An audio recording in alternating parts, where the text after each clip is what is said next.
Aí a mãe dirigindo nem ia responder aquela coisa. Aí a menina de 9 anos chega e diz: mas você quer a versão darwinista ou 9 anos? E tem uma ligação direta com essa superexposição de informação que a gente tem. E eu acho que isso tudo vai ficar mais radical. Vai chegar, tipo, sem querer dar uma de futurologista aqui, vai chegar um ponto que a gente vai voltar para essa coisa digital toda, já é tão natural que a gente vai começar a ter um esforço para como você materializa isso na outra ponta, assim. Como é que você consegue articular melhor ações sociais, por exemplo, de impacto no mundo todo em determinado momento. Ou então, como é que você usa essa tecnologia digital toda para construir coisas físicas, robozinhos, essas coisas, carros, com a mesma lógica do faça você mesmo do punk e com a agilidade do que está acontecendo agora. Eu acho que é isso. Acabou. Essa coisa é mais cara. Não falei no final. Não.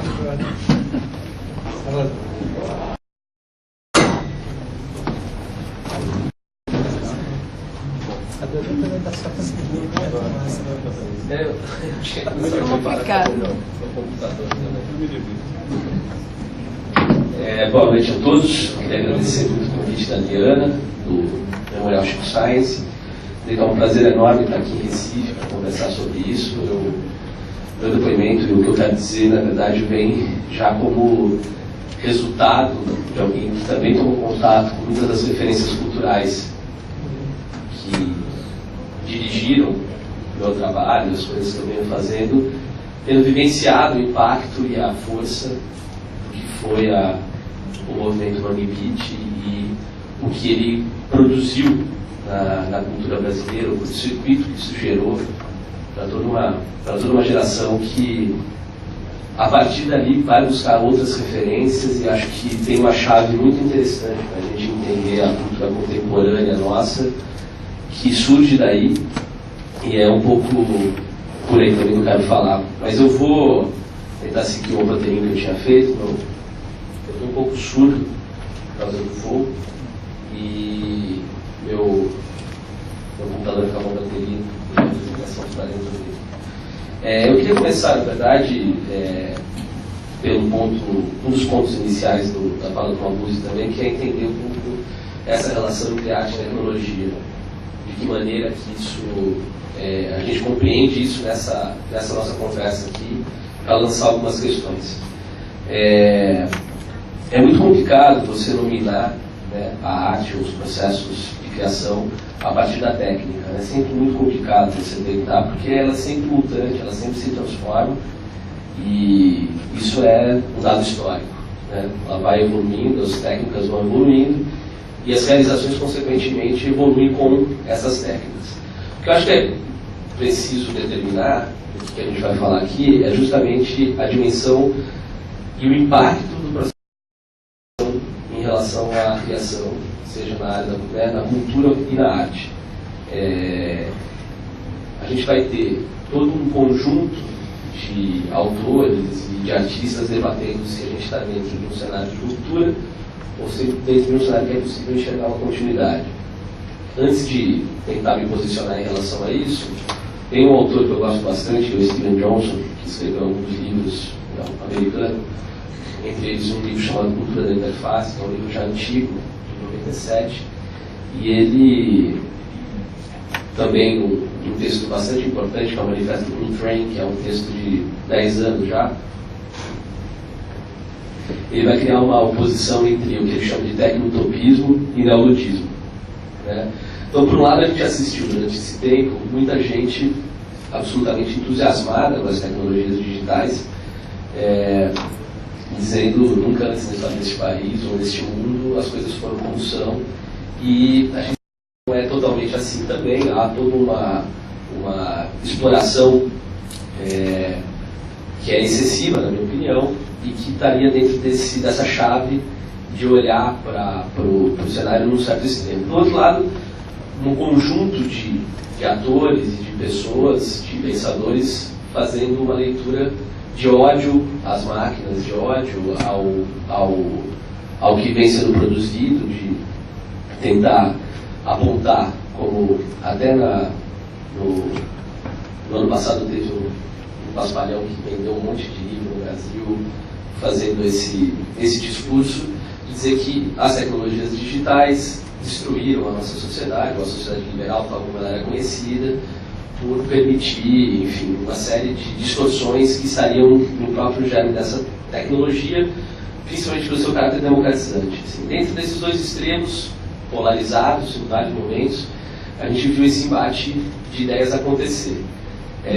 Por que eu estou puxando isso? Assim, isso era um pouco o mote que o Alex tinha também mandado numa das comunicações que a gente fez, para dizer que eu acho que uma das respostas, inclusive, que vem da experiência do movimento Mangue e da própria cultura brasileira, que desses últimos 20 anos, é algo que transita muito fora dessas duas chaves de entendimento. Quer dizer, mais uma vez, e aí eu queria pegar um pouco o pensamento de um antropólogo brasileiro, que é acho que um dos grandes pensadores globais hoje, um dos grandes pensadores brasileiros, sem sombra de dúvidas, que é o Eduardo Vieira de Castro, é o... Tem combinado. Desculpa. O Eduardo Viveiros, ele perguntado inclusive sobre o próprio movimento Mangue, ele vai dizer que existe uma linha evolutiva na cultura e na arte brasileira, né, que, enfim, a tradição brasileira, que vem do modernismo, que vem principalmente da obra do Oswald de Andrade, né, a retomada dessa obra nos anos 50 pelo grupo concretista, né, pelos poetas concretos e pela arte visual concreta no Brasil, a relação disso, pioneira e muito rápida, né, muito direta no começo, da gênese do tropicalismo, e depois a gente passa, né, a partir de um fluxo longo de 20 anos, né, sem a emergência disso, e o outro momento do florescer dessa tradição, dessa visão, dessa noção de Brasil, ocorre com o Mangue, ocorre com essa, que se filia, quer dizer, já trazendo evidentes diferenças e problematizando, inclusive, essa tradição, mas ela está dentro desse cenário, dentro dessa narrativa histórica, que eu acho que é uma coisa que a gente também pode recuperar aqui para o debate que a gente vai fazer, para a nossa conversa. Por que eu estou falando isso? Eu acho que a partir do momento em que o Mangue traz isso, essa visão, essa linha evolutiva, ela persiste e vai marcar fortemente, né, todo o processo de evolução da cultura e da relação entre cultura, arte e tecnologia no Brasil nesses últimos 20 anos, desembocando, inclusive, no próprio reconhecimento disso dentro das instituições políticas culturais do país. Quando o Gilberto Gil chega para ser o ministro da Cultura, isso vai entrar num ambiente de centralidade, não só da expressão, das linguagens, da presença disso no debate, né, nacional, mas também num plano político e estratégico. O que fica dessa experiência que eu acho que é interessante, daí pegando essa dimensão aberta a partir do início dos anos 90, né? Eu acho que tem algumas características que marcam isso que a gente pode aqui talvez nominar de arte digital, quer dizer, que vem nesse processo aberto desde o início dos anos 90. Uma é a são as práticas recombinantes, não à toa o grupo numa música chamava Recombo. Quer dizer, essencialmente nós estamos falando de recombinação. Nós não estamos falando de ninguém que se disponha a realizar um discurso, e a própria noção de obra se desloca nesse sentido, né?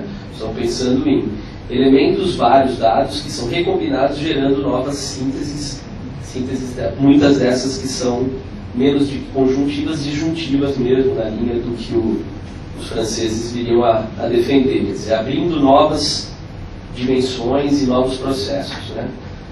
A outra coisa que a gente vai ter muito fortemente, acho que está na essência de todos os temas que vão ser debatidos aqui, é a própria abertura no processo de criação, né? O processual já não é só porque a obra não tem fim, né, como acontecia mesmo no discurso moderno, mas é abrindo para que várias pessoas trabalhem no mesmo processo. Quer dizer, a interação ocorre numa relação explícita entre o realizador e o seu anteriormente público. A obra acontece claramente nessa relação de interação entre as partes. Uma outra dimensão